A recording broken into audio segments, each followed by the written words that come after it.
Howdy everybody, welcome back to the channel. Daryl D here.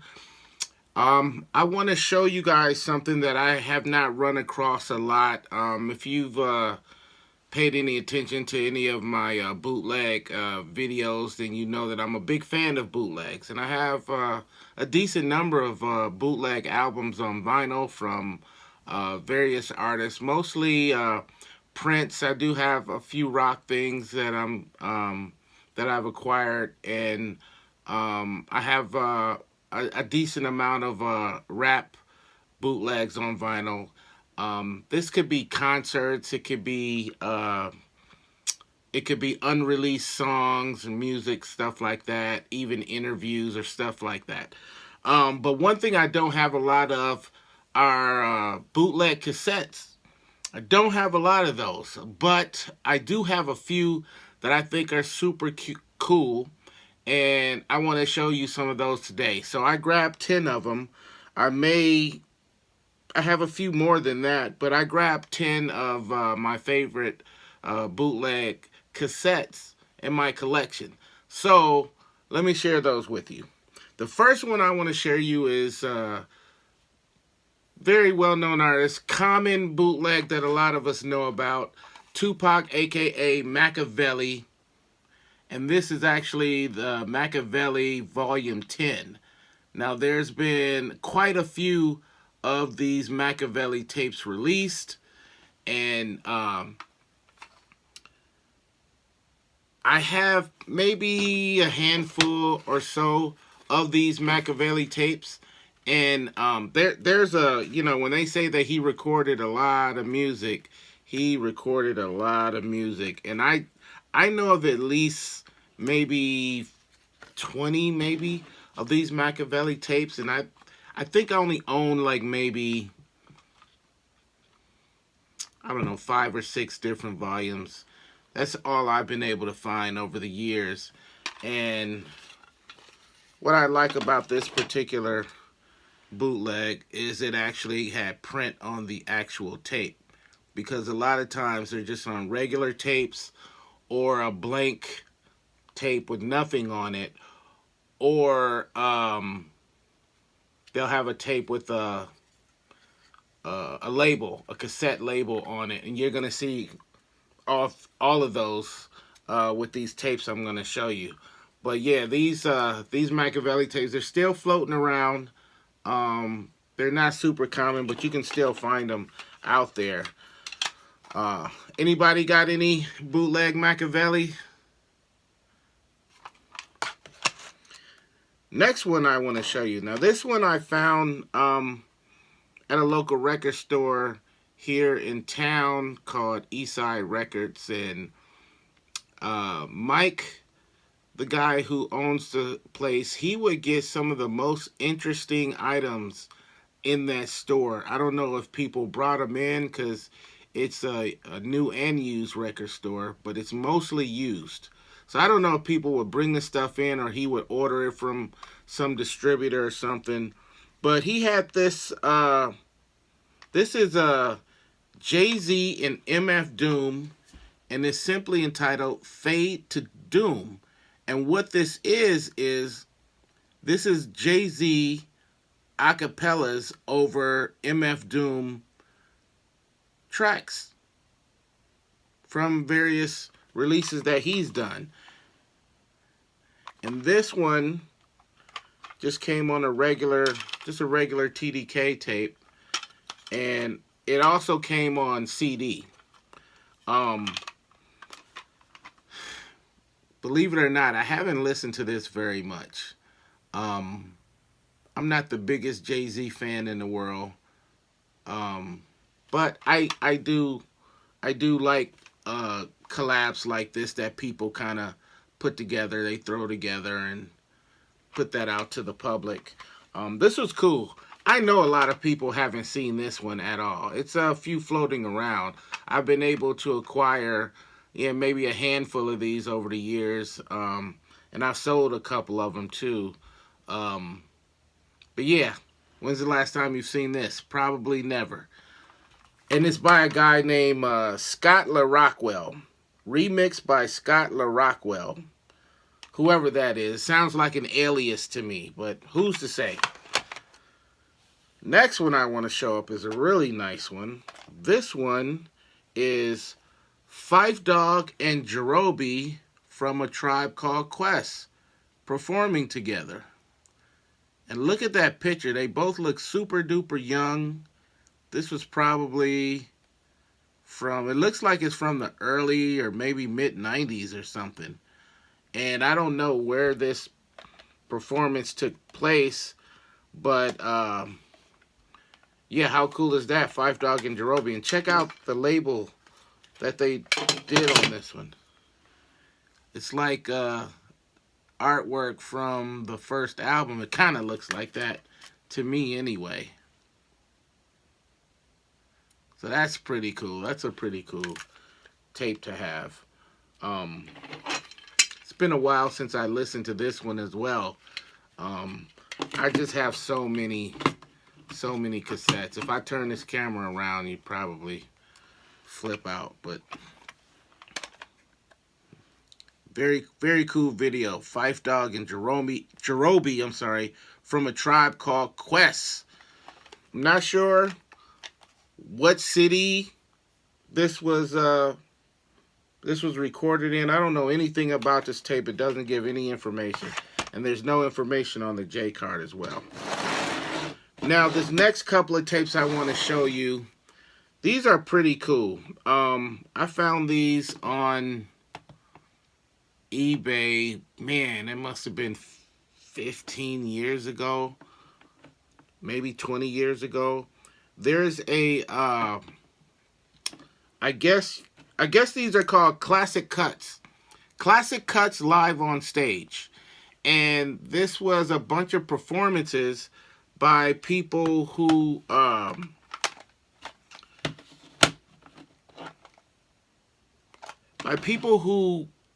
guess these were just concert performances that were recorded and then transferred onto cassettes. And I found this guy who was selling them, and he had a lot of them. And it was mostly all rap and R&B.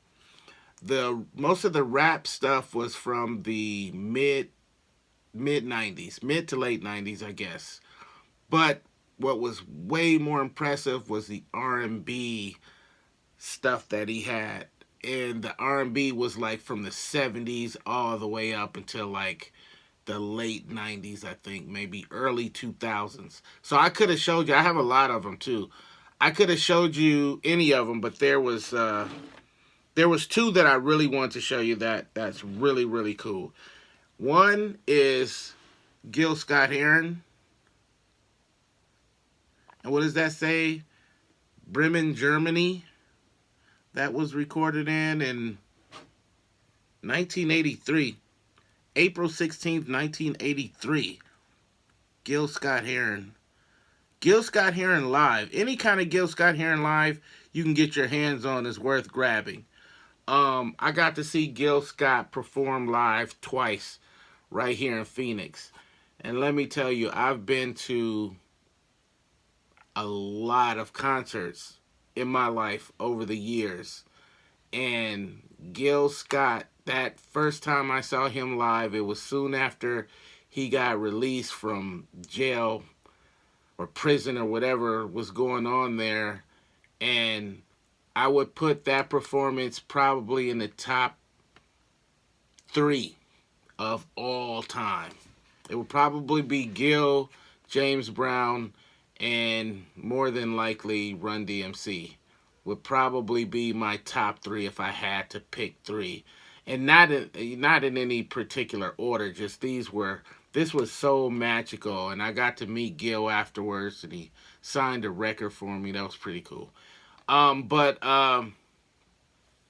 Yeah, so it's Classic Cuts live on stage.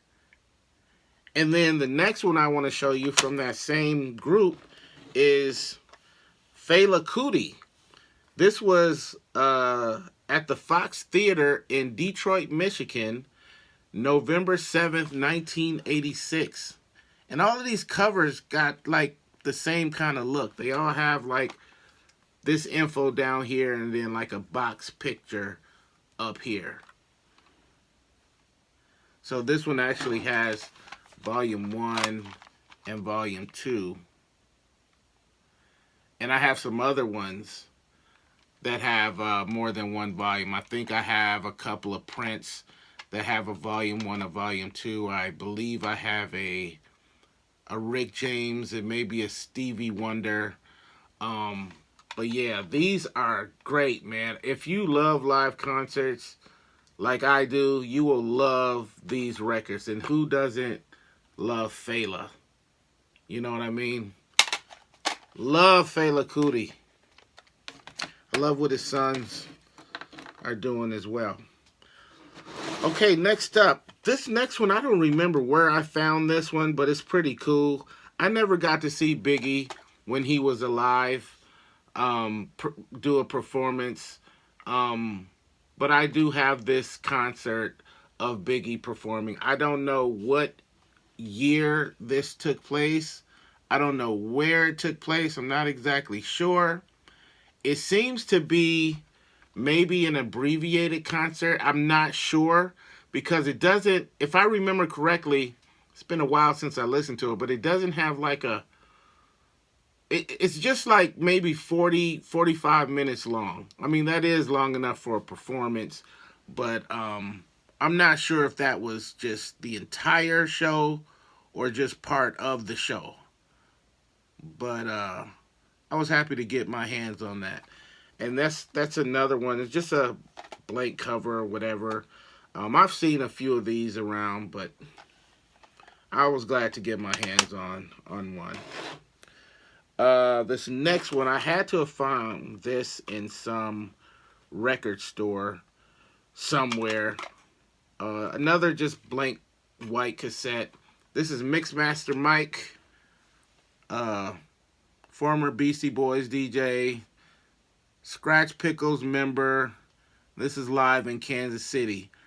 If you know, then you know. If you're into turntablism, this is one of the craziest performances you'll hear. If you know anything, or if you've ever seen Mixmaster Mike perform live before, then you already know what to expect. He's like top tier when it comes to this turntable thing. I really love this. I've also seen this on a bootleg CD as well. Yeah, it's not much more I can say. If you know, you know. If you don't know, you need to get to know. This is an incredible performance by Mixmaster Mike.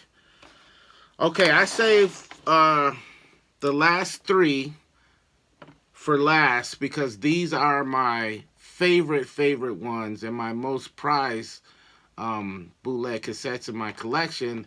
And it's mostly because these are probably the first three I've ever bought. And I would never let go of these. This first one is Arrested Development. And there's a cover to that one. What does that say? June 29th, 1993, St. Paul Civic Center. Oh, this is a Lollapalooza show. And then the spine just kind of has that. I don't remember exactly where I bought this, but I know it was way back in the 90s. And then it was in my hometown of Milwaukee somewhere. This one just came on a regular blank Maxell tape. You've seen that tape before. Just a J Carter, looks like, you know, it was made at Kinko's with a little print on there. I'm the biggest Arrested Development fan ever. And so I was ecstatic when I found this tape. I've seen them perform a few times when they first came out. Some of you might know that Speech is from my hometown of Milwaukee. And so this is a very special tape to me. I wish I could remember exactly where I got it. I almost think I got it from the same place I got this other one that I'm going to show you last. But I'm not sure. But yeah, Arrested Development, Lollapalooza 1993. This next one, I don't remember where I got this one either, but I'm pretty sure this was Milwaukee as well. This is of course the greatest musician in the world. Of course, this is Prince, and who we got up there with him? Miko Weaver, and I can't remember the other guy's name. But this was Prince live in New Orleans, 1981.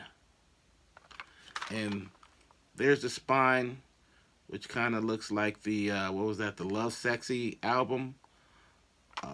And this was, again, is on a regular, just a regular Sony tape. And here's a little playlist. It says, Why You Wanna Treat Me So Bad, When You Are Mine, I Want to Be Your Lover, Head, Anti-Christian, Dirty Mind, Do Me Baby, Controversy, Let's Work, and Jack Off. So, if you've seen some of my music videos, then you know how big of a Prince fan I am. I have many Prince bootleg albums on vinyl, and this is the only bootleg I have on cassette by Prince. And last but certainly not least is one of my most favorite rap groups in the world, probably second in line, definitely my second favorite rap group in the world, the Beastie Boys. Now this one, I know exactly where I got this from. There was a store in Milwaukee, and the store was called Recycle Books and Music. It was in a mall called, why can't I think of that mall now? The Prospect Mall on the east side of Milwaukee, which was the world's smallest mall. This mall was super small. You barely can even call it a mall, but it was a great place. It's not there anymore. I mean, the building is there, but you know, it's been gutted out and remodeled several years ago. But when it was up and going, there was the Chocolate Factory was in there, which was a sub shop slash ice cream shop. There was a Greek restaurant in there. There was an Asian restaurant in there. And then there was a movie theater in there. There was a video rental store in there. There was, there were two Asian restaurants in there.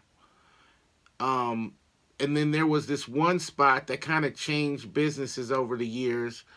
But by the time they closed, it was a Jamaican, it was a Jamaican business. A Jamaican guy, he would just sell literally anything from Jamaica. So you could buy like spices and can and jar type of items, as well as clothing, as well as Jamaican art, just anything Jamaica related you could buy in that tiny little spot.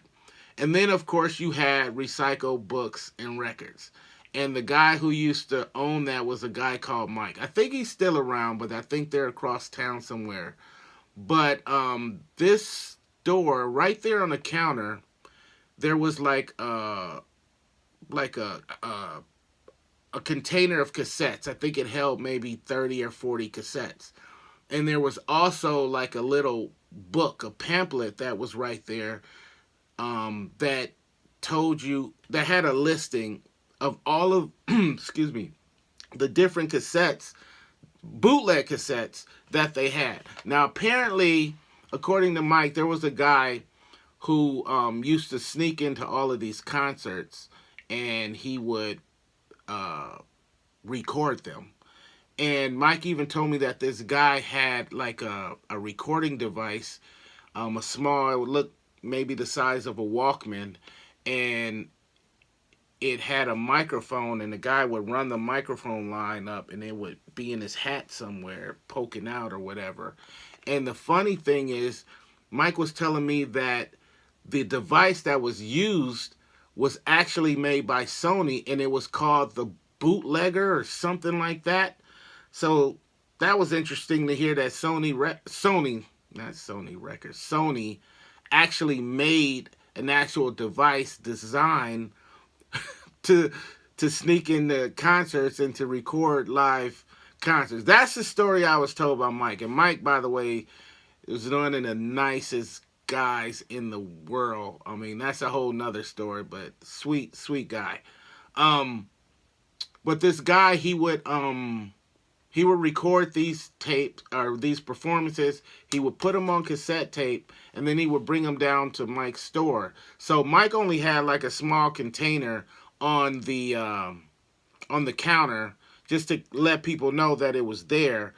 But then if you saw something in the little notebook that you wanted that wasn't in the little container there, then Mike would bring it out. Mike had like 4 or 5 of those containers full of cassettes from this guy. Unfortunately, this was the only rap related tape that he had in there.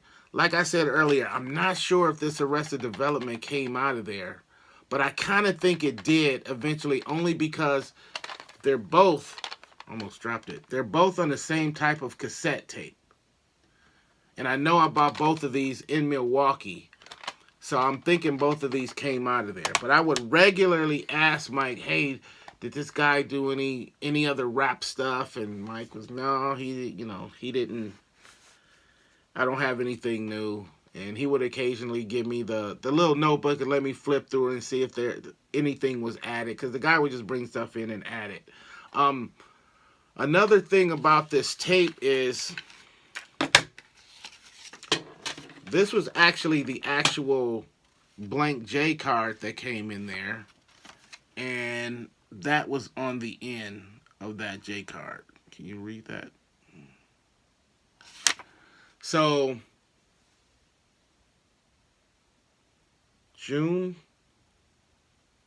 May 25th, 1995, Beastie Boys at the Mecca Arena. I'm kind of wondering, did I actually go to this show? I'm going to have to take a look at my ticket stubs and see if I actually attended this.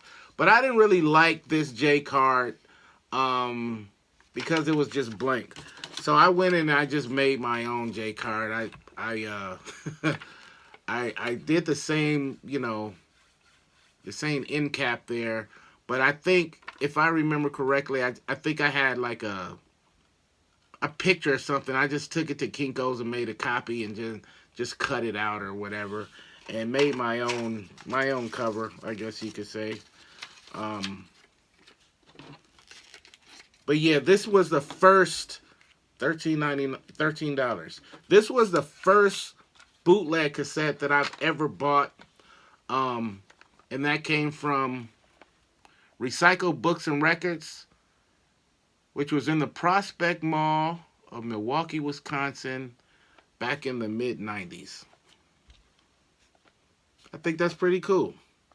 But there you have it. That's all I got for you right now. I just wanted to share some of my bootleg concert cassettes that I have in my collection. Like I said, I don't have a ton of them. This is probably 90% of what I actually have. But these are definitely the ones worth mentioning and the ones that I wanted to share with you guys. So, until next time, thank you guys for watching. You be safe, and we'll see you next time on Daryl D TV.